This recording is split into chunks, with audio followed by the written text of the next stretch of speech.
RBI is wanting to be more accommodative in its policy and they are continuing to be doing the same thing. Although I was expecting that शायद वो reverse repo rate को बढ़ा देते इस बार, but maybe they have chosen it the other way round. मुझे लगता है कि one of the very important statement जो RBI ने कोट किया है ना कल की economic recovery is not yet been very strong enough to be self-sustaining and durable. इसका मतलब ये कहीं ना कहीं RBI is fearful about some sort of disruption in the growth. Maybe because of Omicron भी हो सकता है या some sort of other challenges भी हो सकता है. सो कहीं ना कहीं मेरे को लगता है कि RBI chose to be more accommodative and not to increase the reverse repo rate which I was suggesting. So maybe I think February 2022 में when they have their next meeting then only we can expect the reverse repo rate to be increasing from there on. So ideally other points जो आप मेरे से पूछ रहे हैं sir, उसमें सबसे पहले तो ब्रॉडली हमें समझना पड़ेगा कि जो सप्लाई चेन डिसरप्शंस है ना in this present world, I think one is definitely because of the virus. कभी वायरस कहाँ पे म्यूटेट हो जाता है और फिर उसके कारण फिर सप्लाई चेन डिसरप्शन हो जाती है. बिकॉज कहीं ना कहीं we are also dependent upon Africa and कोई भी कंट्रीज़ अगर इम्पैक्ट होंगे, whether it is Africa, whether it is Australia, whether it is New Zealand. आजकल के ग्लोबलाइज्ड वर्ल्ड में I think the order was such कि कोई भी कंट्री इम्पैक्ट होएगा, it will lead to impact in the supply chain across globe. And मेरे को लगता है कि एडिशनली जो सप्लाई चेन डिसरप्शन के कारण of late after specially after 2020 जो बना है, that is more because of political groupism which has just recently evolved. And हम देख ही रहे हैं कि 2008 क्राइसिस में this type of political groupism was not there, but अब काफ़ी एमिनेंट है. जैसे रशिया आर्म ट्विस्ट कर रहा है यूरोपियन इकोनॉमी के साथ कि नेचुरल गैस तभी सप्लाई होएगी जब नॉर्थ स्ट्रीम को तुम हाँ करोगे, है ना. फिर वो ग्रुपिज्म भी चल रहे हैं, कोई किसी की साइड ले रहा है, कोई किसी की साइड ले रहा है. And I think of late we have seen कि जो पहले किसी की साइड लेता था वो साइड्स चेंज भी हो रही हैं. And hence I think the arm twisting is happening because of this political groupism. और political groupism and plus the virus के कारण सप्लाई चेन डिसरप्शन, इसके कारण क्या हो रहा है कि few of the bad elements in the world they have penetrative impact in various economies जहाँ पे हाई ग्रोथ चल रही थी और उसको डिसमेंटल करने की कोशिश चल रही है, ताकि यानी कि वो जो इकोनॉमीज़ हैं जो हाई ग्रोथ पे चल रही हैं वहाँ पे कहीं ना कहीं इंटरनली कुछ ना कुछ डिसरप्शन करी जाए. Either because of the supply chain disruption कर दो या वहाँ पे कुछ रायट्स ले आओ या maybe some sort of ताकि इम्बैलेंस हो जाए इकोनॉमी में. And that could lead to the crash of their currency और crash of the asset classes, यानी कि मार्केट्स या तो क्रैश कर जाए या करेंसी क्रैश कर जाए एंड उसके कारण कहीं ना कहीं गवर्नमेंट की टॉपलिंग हो जाए. इनफैक्ट रिसेंट एग्जांपल आप ब्राज़ील देखो ना सर. ब्राज़ील मतलब ब्रिक्स का एक one of the front runner था और मस्त ग्रो कर रहा था. But in the recent times we have seen कि ब्राज़ील का क्या हुआ, मतलब स्पेशली इन दिस ईयर 2021 में they have increased their interest rate from 2% to 9.25%. मतलब आप सोचो पिछले 12 महीने में they have increased their interest rate 7 times. And I think ये this type of disruption has been planned in every economy which were on high growth trajectory and who were actually not the notorious guys. So जो notorious guys हैं वही ये plan कर रहे हैं so that these type of riots can be placed. And उसके कारण भी this will lead to more inflationary pressures in this type of economies particularly and also for the world. So hence I think मेरे को लगता है कि जिस तरीके का इन्फ्लेशन इमर्ज कर रहा है, I think it will not be only be managed by the central banks of their respective countries. So RBI will not be able to manage the whole of inflation again only on the base of monetary policy. So यहाँ से कई तरह के reforms लाए जाएंगे, particularly reforms in fiscal policy. But वही है ना कि रिफॉर्म्स इन फिस्कल पॉलिसी के कारण क्या होता है कि there will be a lot of then job removals हो जाती हैं, कई तरह की जॉब्स रिप्लेस हो जाती हैं, कई तरह की जॉब्स डिसरप्ट हो जाती हैं, जिसके लिए फिर full set of educational system change हो जाता है. और कहीं ना कहीं हम वो फेज़ में घूम भी रहे हैं और हम देख भी रहे हैं कि उस फेज़ में I think most of the economies of the world उसमें एंटर कर रहे हैं. सो आई थिंक मेरे को लगता है कि we are into the next world of disruption. And ये इसके ऊपर खैर मैंने कई बार हमारे जो मंथली वेबिनार्स होते हैं फाइनेंशियल मार्केट एजुकेशन के या पोर्टफोलियो एजुकेशन के, वहाँ पे हम कई बार डिस्कस करते हैं. So I am not talking about the weekly interactions, I am talking about the monthly webinars so वहाँ पे हमने कई बार इसके ऊपर बहुत बार जिक्र किया है, and I think we are moving on the same lines, and we can see a lot of people finding out jobs in the recent times. It is not because of the only reason कि job चली गई हैं, it is because of the reason कि jobs removal जो हो रही है because of the structural reforms हो रही हैं, एंड वो रिप्लेसमेंट जो है वो I think is getting disrupted. तो मेरे को लगता है वो कहीं ना कहीं senior industry people will be able to correlated far better.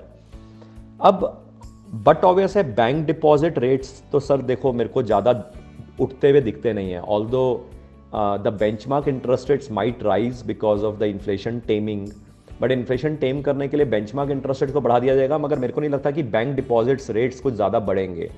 सो वैसे भी देखा जाए in the recent times I think banks का भी जो रोल है अर्बन एरियाज़ में स्पेशली अगर हम देखें तो I expect that very soon will have one man branch में बी इन द बैंक्स, क्योंकि अर्बन एरियाज़ में मेरे को लगता है जितने भी डिपॉजिटर्स हैं I think they have realise कि बैंक डिपॉजिट के ऊपर इतना इंटरेस्ट मिलता नहीं है कि हम इन्फ्लेशन को भी बीट कर पाएँ. और वैसे भी देखा जाए बैंक का मेजरली जो मॉडल था वो deposit taking and loan giving था. सो उसमें भी कहीं ना कहीं काफ़ी ऑटोमेशन हो रहा है. एनबीएफसीज जो टेक्नोलॉजी बेस्ड हैं वो काफ़ी डिसरप्शन ला रहे हैं. So in order to cut down the cost I think banks भी एक वन मैन ब्रांच या एटीएम्स को भी आई थिंक ब्रांच में कन्वर्ट करने की बात होएगी, या maybe app based branches बन जाएंगी. तो मुझे लगता है we are moving on to that type of disruption in the banking world as well. I am sure a lot many industry members, senior industry members are there from the banks. I think they can throw some more light. Yes, rural banking, but obviously is growing, but will continue to grow. Small finance banking will continue to grow. यानी कि जो tier 3 cities हैं या जो rural areas हैं वहाँ पे तो the banks will continue to grow. So इसके कारण क्या होएगा कि I think most of the people who were around urban areas, whether it was tier 2 and tier 1 cities, they must have realised कि अगर बैंक डिपॉजिट रेट ज़्यादा नहीं है और इन्फ्लेशन वैसे ही ज़्यादा है तो उसमें से क्या हो रहा ना सर कि कई लोगों का जिनका माइंडसेट था कि हमें डिपॉजिट में यार इंटरेस्ट रेट तो आ रहा है एटलीस्ट, तो अब उनका माइंडसेट क्या हो गया कि यार इंटरेस्ट रेट तो आ नहीं रहा है, इससे अच्छा एटलीस्ट अपनी ज़िंदगी को एंजॉय कर लेते हैं.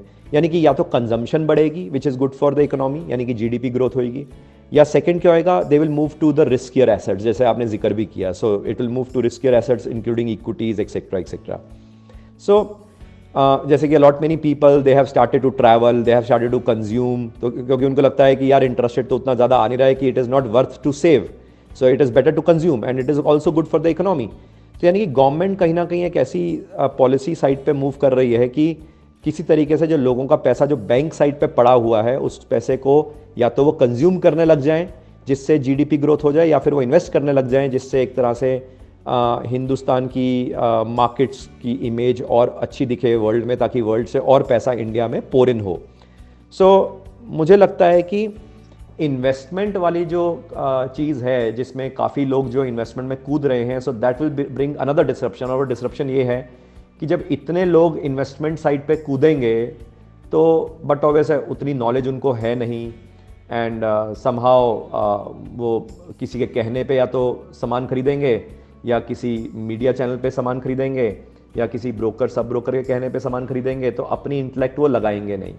And then comes the next level of challenge, because जो 2021 में लिक्विडिटी पंपिंग के कारण जो ग्रोथ मिली है मार्केट्स में, specially driven by the $32 trillion of pumping including from fiscal policy measures and monetary policy measures across globe, तो सारी markets बड़ी हैं एंड सारे अंडरलाइंग्स बड़े हैं, सारे अंडरलाइंग सारे एसेट क्लासेस एंड सारी इकोनॉमीज.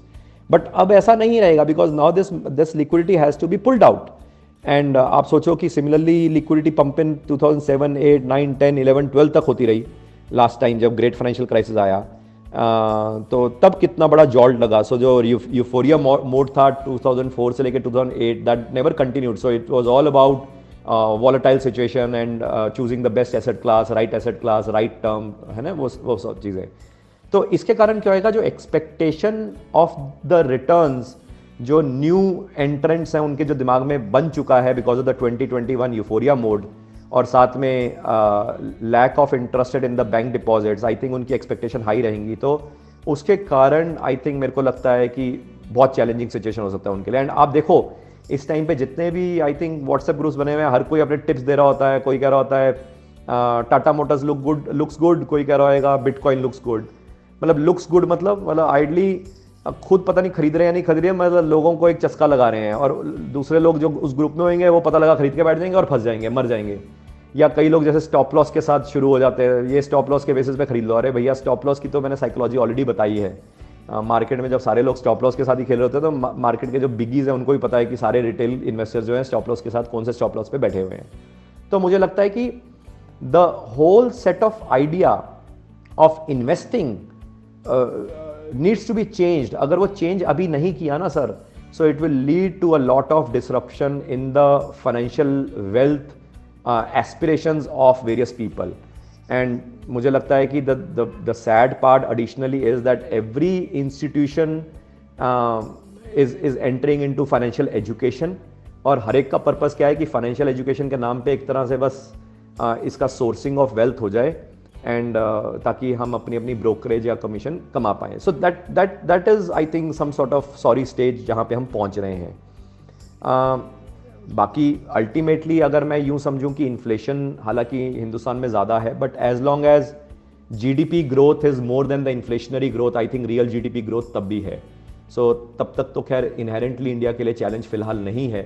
हाँ, बाकी रेस्ट ऑफ द कंट्रीज़ के लिए है जहाँ पे जीडीपी ग्रोथ नहीं हो रही और इन्फ्लेशन बढ़ रही है। सो अगर हम इंडियन इकोनॉमी पर से बात करें तो GDP growth is more than the inflation growth, and we have a real GDP growth. So इतना कोई चैलेंज नहीं है on the economic side. But yes, on the retail side जो लोग हैं जो सेफ इन्वेस्टमेंट्स करते हैं, सेफ इन्वेस्टमेंट मतलब आइडली एफडीज उफडीज में रखते हैं, तो कोई भी तरह की सेफ इन्वेस्टमेंट में डेफिनेटली वो इन्फ्लेशन को बीट नहीं कर पाएंगे, और कहीं ना कहीं उनको रिस्कियर एसेट क्लास में आना ही पड़ेगा। और मुझे लगता है आना पड़ेगा तो उसके लिए बेस्ट है कि खुद सीखो, इंटेलेक्ट बढ़ाओ, नॉलेज बढ़ाओ, and then maybe you should get into this market. And खुद भी सीखने का मतलब ये नहीं है कि हम YouTube चैनल से सीखना शुरू कर दें या जो बेस्ट सेलिंग जो बुक्स हैं उससे सीखना शुरू कर दें तो वो सीखना नहीं होता, या कोई कोर्स करना शुरू कर दें तो कोर्स में भी कोई ऐसा सीखना नहीं होता। I think it's more of a journey. I don't know मैं उसको कैसे बताऊं कि कैसे उस जर्नी को हासिल किया जा सकता है, but in my limited words I think आप इशारा समझ गए होंगे कि everyone must get into the education of financial markets, economic policies, so that they are able to understand their financial planning, portfolio management aspects, so that they are not being looted by the markets going forward. This is what I understand. Thank you, Heji.